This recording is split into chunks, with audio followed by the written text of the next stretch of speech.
Diga, hermanos, se escucha un poco raro porque estoy pegadillo ahí. Bien, hoy voy a iniciar una serie que se ha titulado Dios con nosotros. Y obviamente en vista de la proximidad de una de las fiestas que nosotros los cristianos celebramos, la Navidad.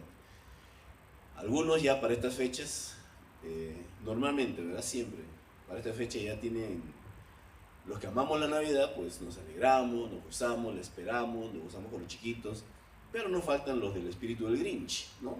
Aquellos que, ¿verdad?, comienzan a cuestionar y a decir que no me gusta, como el pitufo gruñón. Pero nosotros los que amamos la Navidad, celebramos con alegría un acontecimiento importantísimo. Gracias, José, muchas gracias. Que es la encarnación del Hijo de Dios en la persona de Jesucristo. Y aunque ciertamente la fecha no es exacta, no la sabemos, pero el punto es que sucedió. Y si los ángeles se alegraron, si los pastores se alegraron, ¿por qué nosotros no? Los hijos de Dios, los que hemos sido bendecidos con su salvación. Bueno, Dios con nosotros, y vamos a iniciar con un pasaje en Lucas capítulo 5 en adelante. Y vamos a ver, normalmente el ser humano, nosotros, si queremos emprender algo, sea una empresa, sea un proyecto, nombramos a las personas más idóneas. Nombramos a las personas que llenen los requisitos para llevar adelante ese proyecto. Resulta que con Dios, Él escoge, y tal vez a las personas menos idóneas, humanamente hablando, para llevar adelante sus propósitos. Y en este caso vamos a hablar de Dios con nosotros, a iniciar con Zacarías y Elizabeth. Y ese relato se encuentra en el capítulo 1 de Lucas, versículo 5 hasta el versículo 25. Vamos a ver. Y voy a leerlo para ustedes. Dice así la palabra del Señor. Hubo en los días de Herodes, rey de Judea, un sacerdote llamado Zacarías, de la clase de Abías. Su mujer era de las hijas de Aarón y se llamaba Elizabeth. Ambos eran justos delante de Dios y andaban irreprensibles en todos los mandamientos y ordenanzas del Señor. Pero no tenían hijo, porque Elizabeth era estéril y ambos eran ya de edad avanzada. Aconteció que ejerciendo Zacarías el sacerdocio delante de Dios según el orden de su clase, conforme a la costumbre del sacerdocio, le tocó en suerte ofrecer el incienso entrando en el santuario del Señor. Y toda la multitud del pueblo estaba afuera orando a la hora del incienso. Y se le apareció un ángel del Señor puesto en pie a la derecha del altar del incienso, y se turbó Zacarías al verle, y le sobrecogió temor. Pero el ángel le dijo: Zacarías, no temas, porque tu oración ha sido oída, y tu mujer Elizabeth te dará a luz un hijo, y llamará su nombre Juan. Y tendrás gozo y alegría, y muchos se regocijarán de su nacimiento, porque será grande delante de Dios, no beberá vino ni sidra, y será lleno del Espíritu Santo, aún desde el vientre de su madre. Y hará que muchos de los hijos de Israel se conviertan al Señor, Dios de ellos, e irá delante de él con el espíritu y el poder de Elías, para hacer volver los corazones de los padres a los hijos, y de los rebeldes a la prudencia de los justos, para preparar al Señor un pueblo bien dispuesto.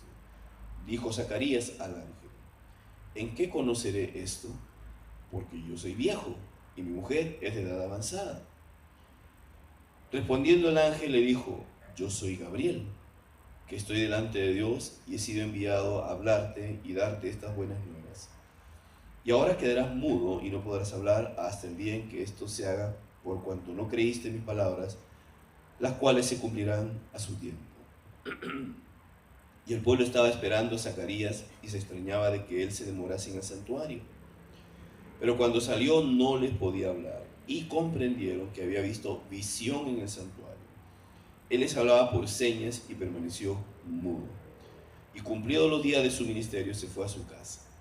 Después de aquellos días concibió su mujer Elizabeth, y se recluyó en casa por 5 meses diciendo: así ha hecho conmigo el Señor en los días en que se dignó quitar mi afrenta entre los hombres.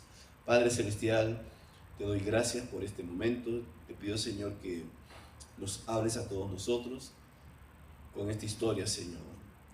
Gracias porque Dios con nosotros siempre ha estado allí, nunca nos ha dejado. Y aún en momentos críticos, allí siempre has estado tú, Señor. Gracias, Padre amado, en el nombre de Jesús. Amén.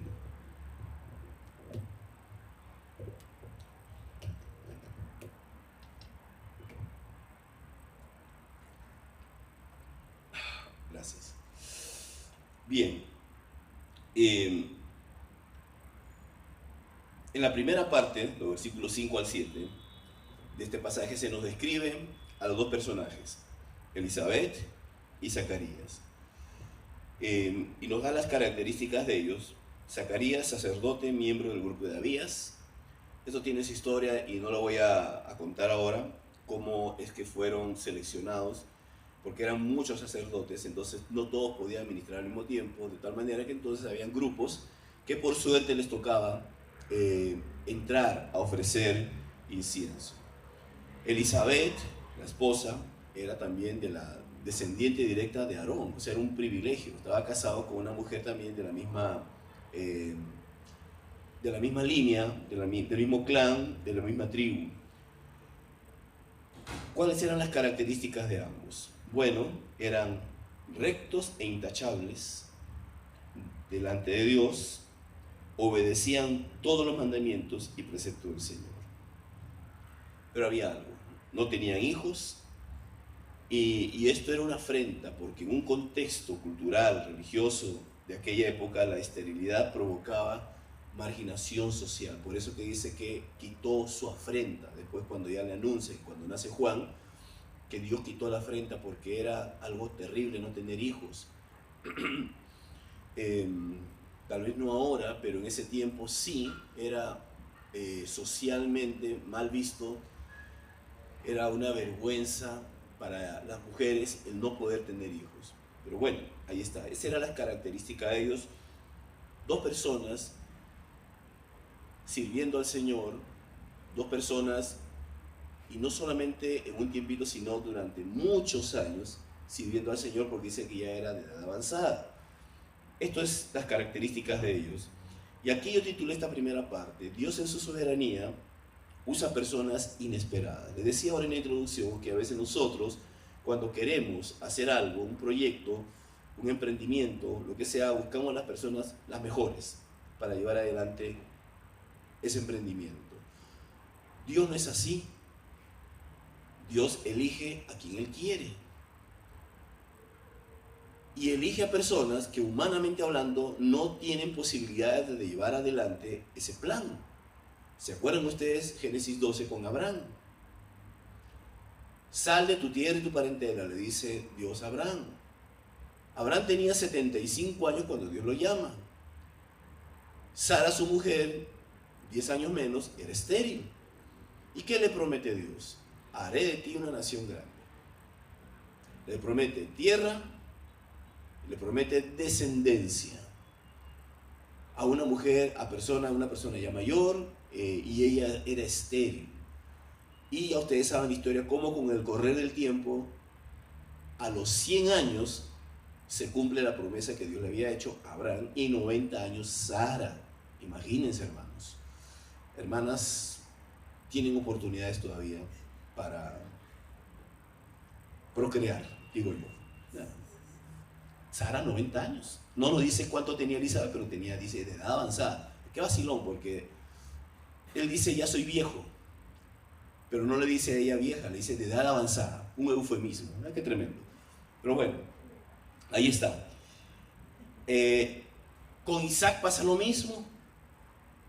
Rebeca era estéril. Con Jacob y Raquel, lo mismo. Con Ana, lo mismo, la mamá de Samuel. Y ahora con Elizabeth, mamá del que va a ser el heraldo del Señor, el que va a preparar el camino para cuando venga el Señor y encuentre un terreno preparado, o sea, Juan el Bautista, también elige dos personas que, si bien es cierto, eran rectos e intachables delante de Dios y obedecían los mandamientos y preceptos del Señor, pues tenían esta dificultad. Y aquí hay algo muy interesante que quiero recalcar. Uno, vean el amor de esta pareja. ¿Por qué digo el amor de esta pareja? Porque una de las causales para el divorcio en esa época, en la época de Jesús, en el judaísmo de Jesús, ahí alrededor, era la esterilidad de la mujer. Si la mujer era estéril, él podía decir, ya no te quiero, carta de divorcio. Pero estos hombres, este hombre y la mujer, Zacarías y Elizabeth, decidieron permanecer a pesar de todo eso. Y él pudiendo decir, no, usted no me sirve, no me ha dado hijos, esta es una afrenta también para mí, no solamente para usted, sino también para mí, porque no tengo descendencia, que la descendencia era muy importante en esa época. Y los dos decidieron estar juntos. No es como ahora, ¿no? Bueno, me acuerdo que se hacían antes, no sé ahora, no sé aquí, pero allá se hacían exámenes médicos para los contrayentes. ¿Para qué? Para que si uno no tuviera algún problema, entonces era una causal para no seguir con el matrimonio. Así era antes, no sé ahora, pero esa era una causal. O sea, se tenía que hacer un dictamen médico de los dos, y si uno tenía algún problema, entonces se recomendaba mejor no casarse por esa situación, a no ser que siguieran adelante asumiendo las consecuencias. Pues bueno, entonces, hermanos, vean que Dios en su soberanía usa a estas personas inesperadas, Zacarías y Elizabeth. Y siempre los propósitos de Dios han sido esos. No es por lo carga que soy yo, no es por mis cualidades, sino que simplemente si Dios ve en usted, y eso ha pasado, ha visto en usted y en mí personas, y es el gran privilegio que tenemos nosotros de que Dios nos escogió, nos llamó para su servicio. Y uno se pregunta, ¿quién soy yo? ¿Quién soy yo? Un hombre imperfecto, un hombre con limitaciones, pero a Él le plació llamarnos para su servicio. Y en segundo lugar, lo que quería resaltar era esto. Ahí hay una palabra que es un adversativo, pero no tenían hijos. Tenían todas estas cualidades, pero no tenían hijos. Ese pero indica un contraste entre una cosa y otra. Por ejemplo, en la Biblia voy a mencionar dos pasajes. 2 Corintios 6:10 dice, aparentemente tristes, pero siempre alegres. Está contando el apóstol Pablo. Pobres en apariencia, pero enriqueciendo a muchos. Como si no tuviéramos nada, pero poseyéndolo todo. Un contraste entre uno y otro. Y el otro pasaje, 1 Corintios 6:12 dice, todo me está permitido, pero no todo es para mi bien. Todo me está permitido, pero no dejaré que nada me domine. Usted puede hacer lo que le dé la gana, pero sepa que no todo lo que hace edifica. No todo le agrada al Señor. Ese es un pero, un adversativo que indica un contraste. Aquí hay un contraste. Y estas palabras, el pero o los adversativos, los contrastes, son la realidad nuestra. Porque nada es perfecto en la vida. No es cierto. Puedo tener un buen trabajo, puedo tener un buen ingreso, puedo tener una linda casa, unos hijos lindos, pero siempre hay algo. ¿Cierto? Quisiéramos tener todo lo perfecto en la vida, pero no se puede. No se puede, por más que lo intentemos, no se puede. Y esa es la realidad del ser humano, que aunque quisiera tener todo, no se puede. No podemos. Quisiera que, por ejemplo, ganar más, ganar más. Quisiera ganar más. Y lo intento, lucho, hago esto. No se puede. Quisiera tener más hijos. Pero no se puede. Yo le dije antes de casarse a mi esposa, yo quería tener 10 hijos. ¿No? Imagínense, yo quería tener 10 porque venía de familia grande. Nosotros somos 8. Y cuando había fiesta en la casa o reunión familiar, eso, pues, imagínense, y eso me gustaba a mí, ¿no? Obviamente no pudimos con 10, pero con 4 más que suficiente, ¿verdad? Mi esposa, no, pobrecita, 10, imagínense. No, ya pensándolo bien, mejor no se puede. No se puede. Y así, hermanos, en lo que usted desee, en lo que usted anhele, que está bien, las aspiraciones nuestras son buenas, pero no se puede. Estos adversativos, estos peros de Dios, hermanos, son la realidad nuestra. Pero también hay algo muy interesante. Esa realidad, esas cosas, esos contrastes, no impiden llevar adelante el propósito de Dios. Aquí eran hombres temerosos de Dios, obedientes, obedecían los mandamientos, pero no tenían hijos. Pero eso no impidió que Dios llevara adelante su propósito de darles un hijo muy especial, que va a ser el heraldo del Señor, que va a proclamar y va a preparar el terreno para que cuando el Cristo iniciase su ministerio, el corazón del pueblo estuviera preparado. Entonces, los contrastes tampoco impiden que Dios lleve adelante sus propósitos en nuestra vida. ¿Qué anhela usted que no ha podido? Usted tiene esto, tiene el otro, pero falta esto. Sepa, iglesia del Señor, que Dios va a llevar adelante ese propósito de acuerdo a su voluntad, como lo hizo con Zacarías y con Elizabeth.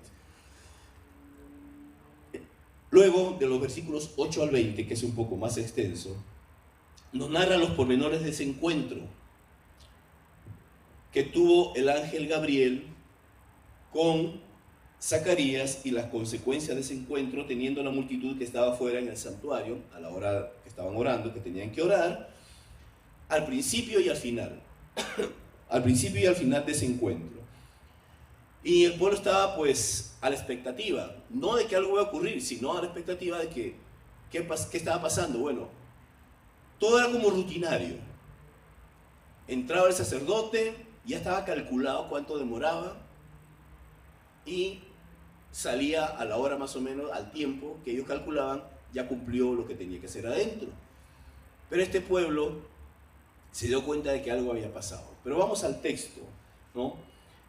Un día en que Zacarías oficiaba como sacerdote delante de Dios. Un día cualquiera, él le tocó. Estoy seguro que él no esperaba nada.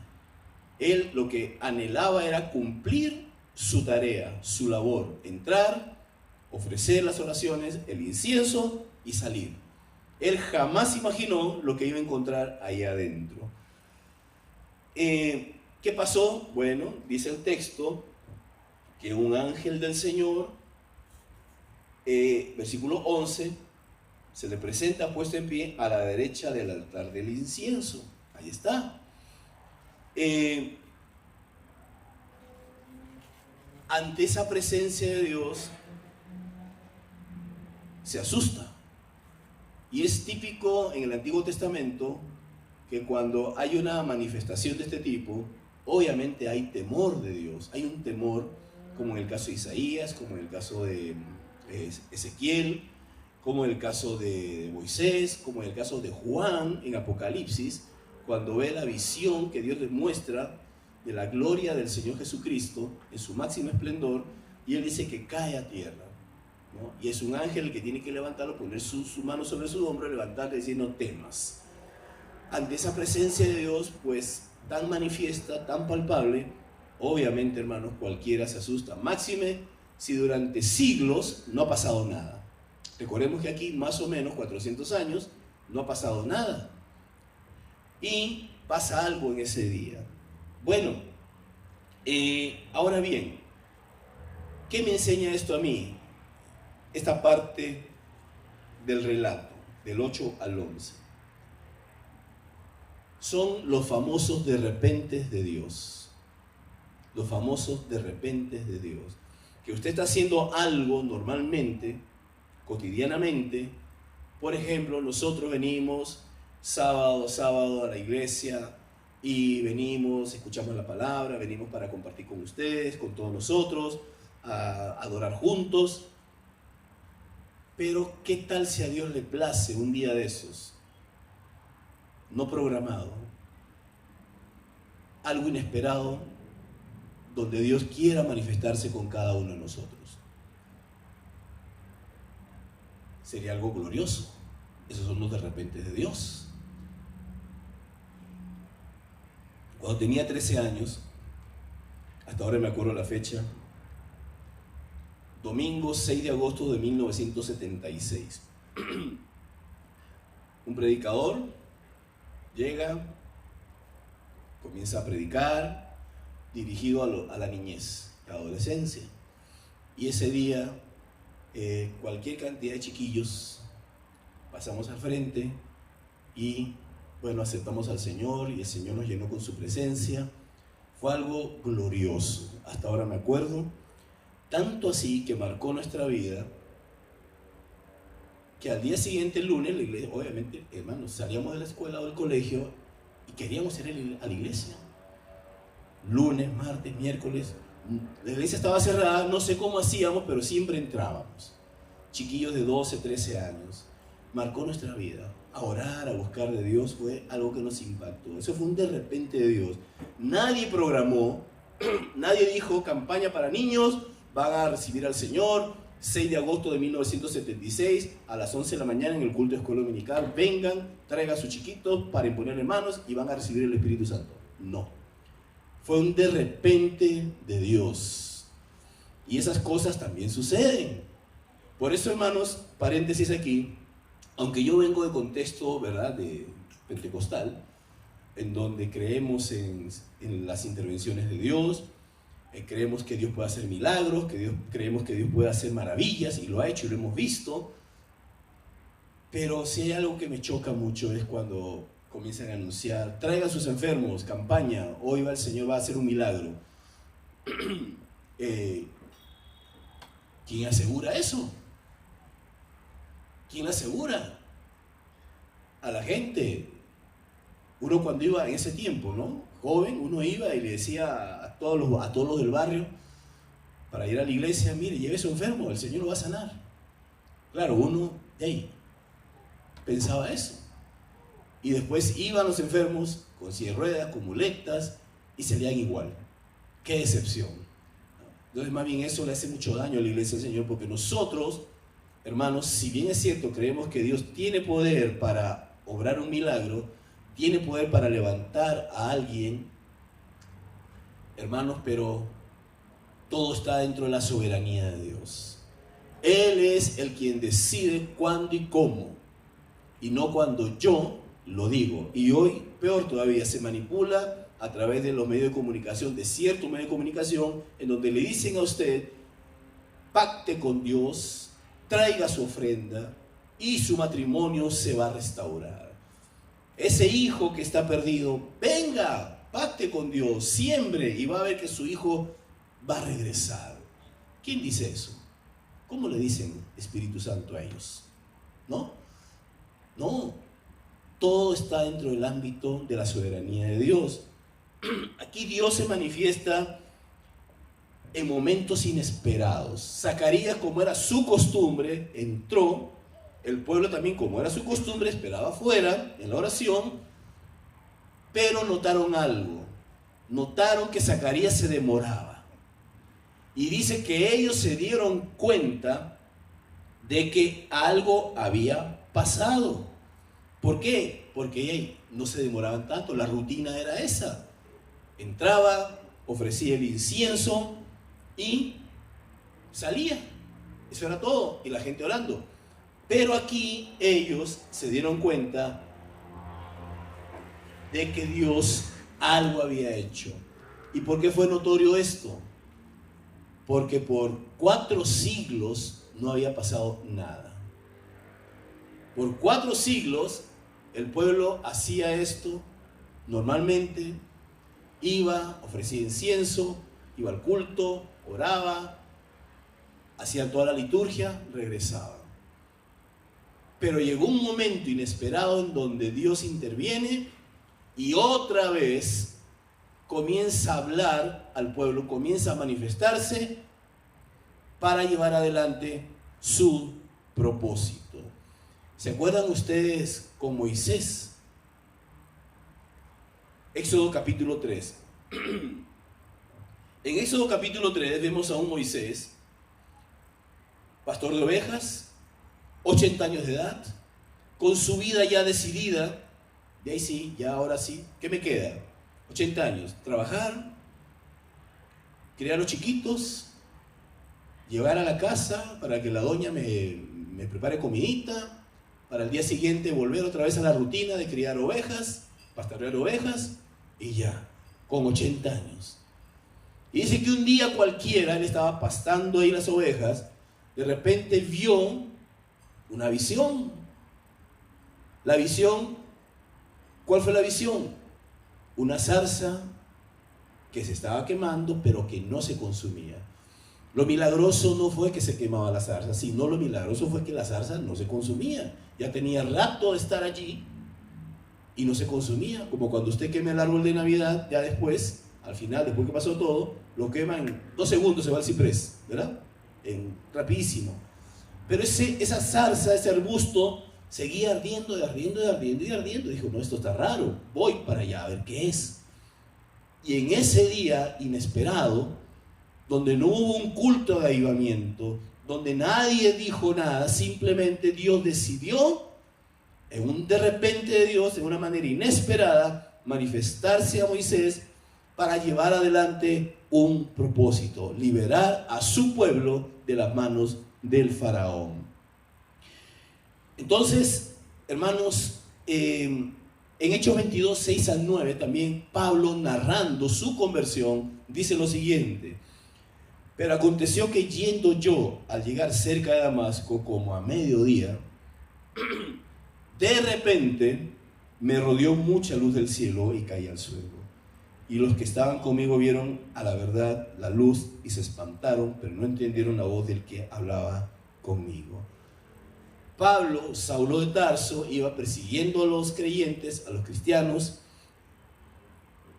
Algunos lo metían a la cárcel, algunos permitían que se les matara, como era el caso de Esteban. Él iba para eso. Él jamás pensó de que ese día Dios tenía programado, Dios con él, un encuentro. Él iba a lo que iba. Él iba con ese celo que lo caracterizaba, un celo equivocado ciertamente, pero celoso de Dios, a tal punto que podía matar por celo de Dios. Y ese día él iba camino a Damasco para apresar cristianos. Y en ese momento Dios se le aparece. Tiene un encuentro con Dios.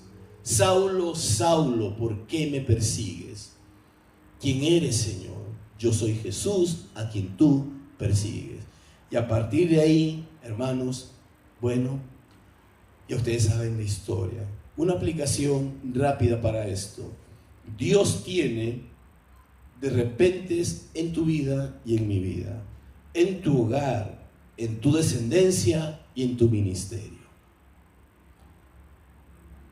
Dios tiene de repentes cosas inesperadas.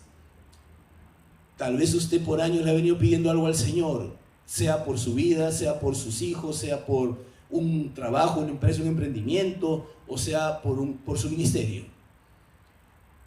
Y por años usted ha estado dándole y dándole y dándole. Pero sepa que Dios ya escuchó esa oración. En cualquier momento usted continúe con lo que tiene que hacer, porque en cualquier momento Dios lo va a sorprender con un de repente, así como lo hizo con Saulo, así como lo hizo con Zacarías, como lo hizo con Moisés, con Josué. A las puertas de entrada de Jericó se le aparece él, el varón con la espada desenvainada. Como experiencia personal, ustedes saben que ahora estoy pastoreando, ¿verdad? Yo no sé qué hago aquí, pero estoy pastoreando aquí. Yo ya había decidido, bueno, Señor, perdón.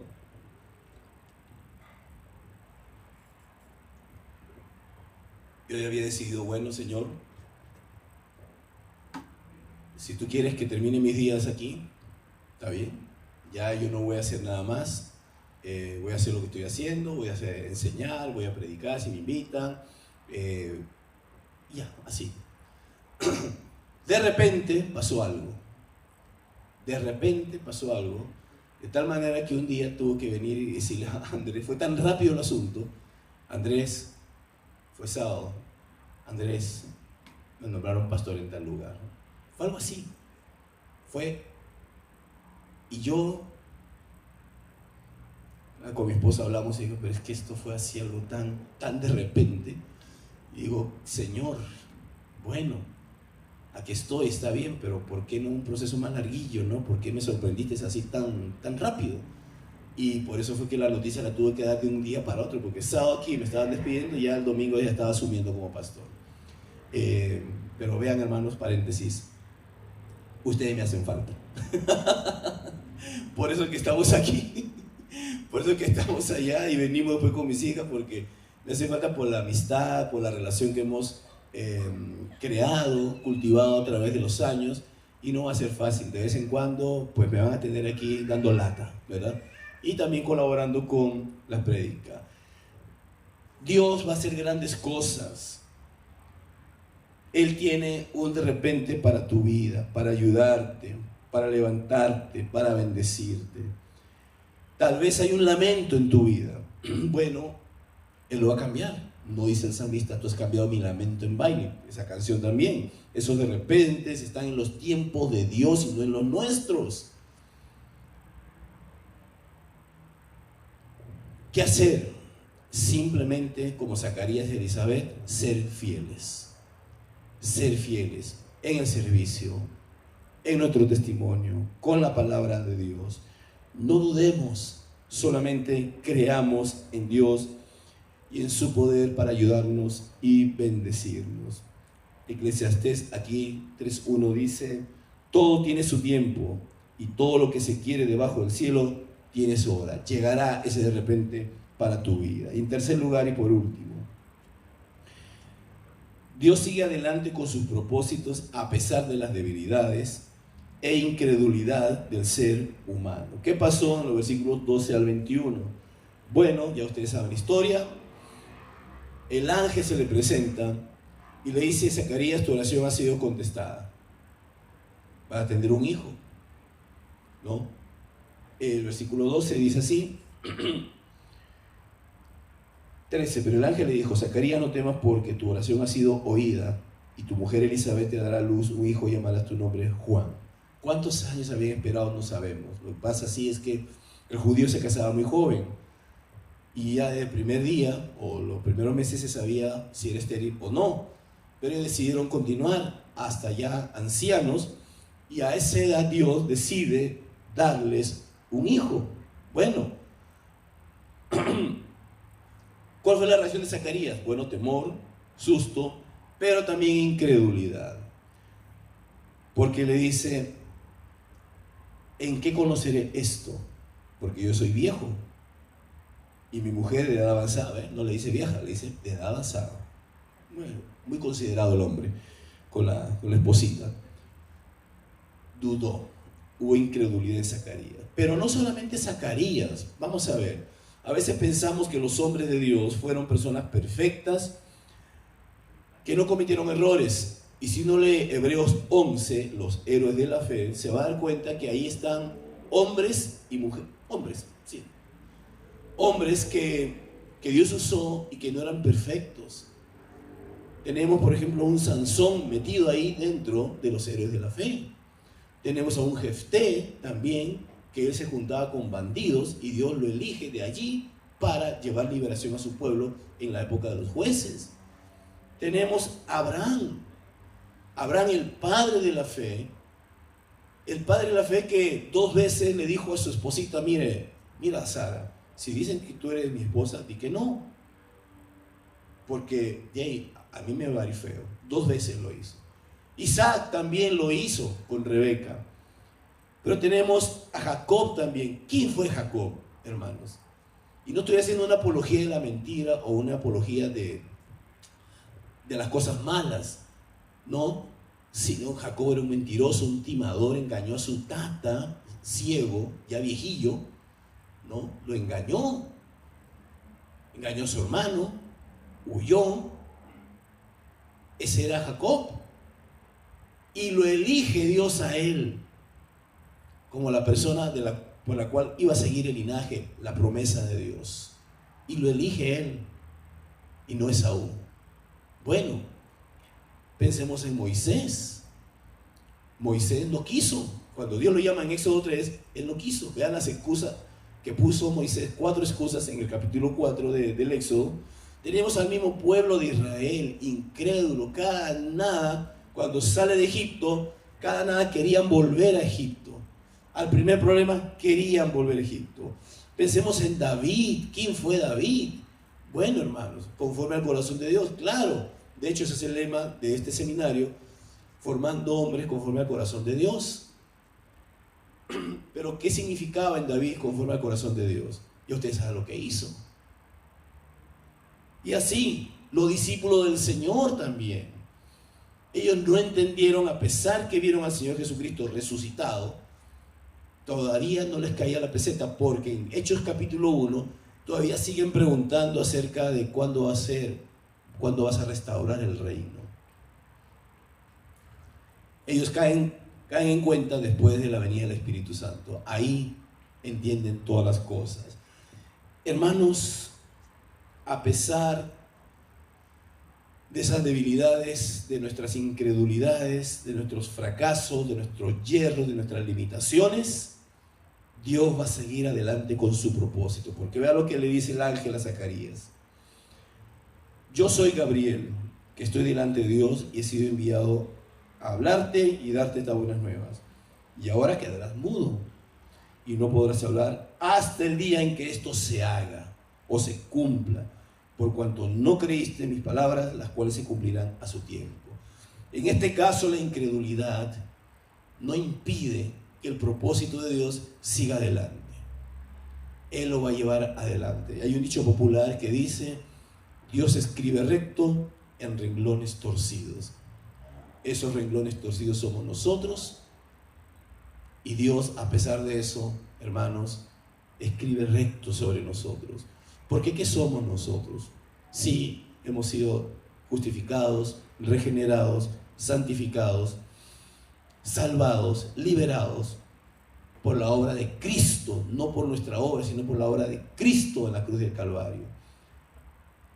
Y a pesar de nuestras limitaciones, de nuestras dudas, de nuestras incredulidades, de nuestros fracasos inclusive, Él va a continuar adelante con su propósito, el que Él tiene para nosotros en nuestra vida. Concluyendo, nosotros somos esas personas inesperadas a las cuales el Señor puede usar. ¿Qué hacer? Dispongamos solo nuestro corazón. Aunque el Señor ya se manifestó a nuestras vidas en el momento de nacer de nuevo, Él sigue actuando a través de esos momentos especiales en nuestras vidas, de esos de repentes de Dios. Él va a continuar obrando en nosotros y sorprendiéndonos en algunas situaciones. Y por último, a pesar de nuestras limitaciones e incredulidades, hermanos, Él va a seguir adelante. Porque cuando el Señor dice algo de nosotros, Él lo lleva a cabo. Hermano, pero mire cómo soy, tengo esto, tengo lo otro. Él va a seguir adelante. Él va a seguir adelante con lo que ya tiene planeado para usted. Pongámonos de pie.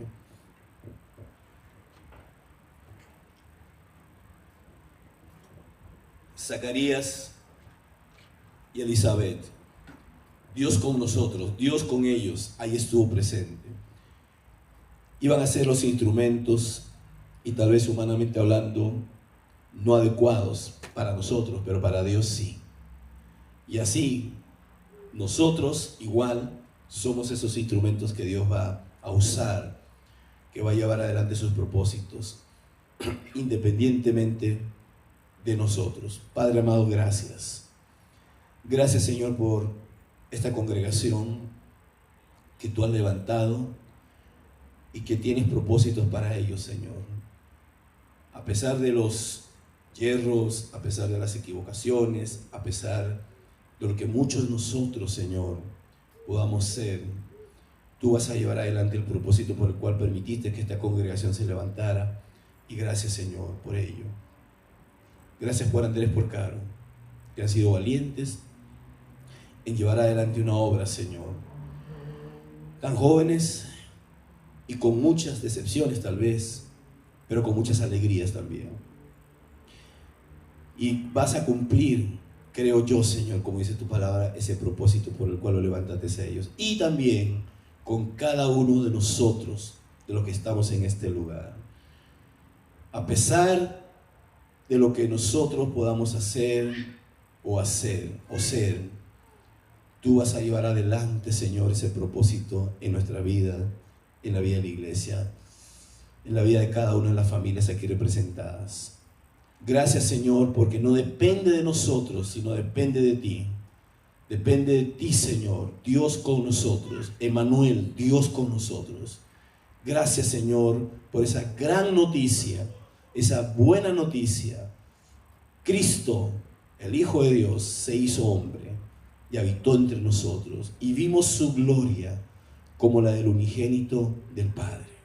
Gracias, Padre, porque a través de ese sacrificio, a través de ese momento de la encarnación y tu posterior sacrificio en la cruz y resurrección, nos diste, Señor, la posibilidad, la capacidad para continuar adelante, para ser nuevas criaturas y para hacer tu obra, Señor. Esa es la buena noticia. Dios con nosotros. Gracias, Señor, por eso.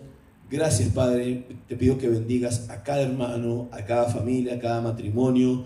Señor, si hay enfermos en este lugar, pon tu mano sanadora. Restaura, Señor, a aquellos que están en una cama, postrados, restauralos independientemente de la enfermedad que tengan, Señor.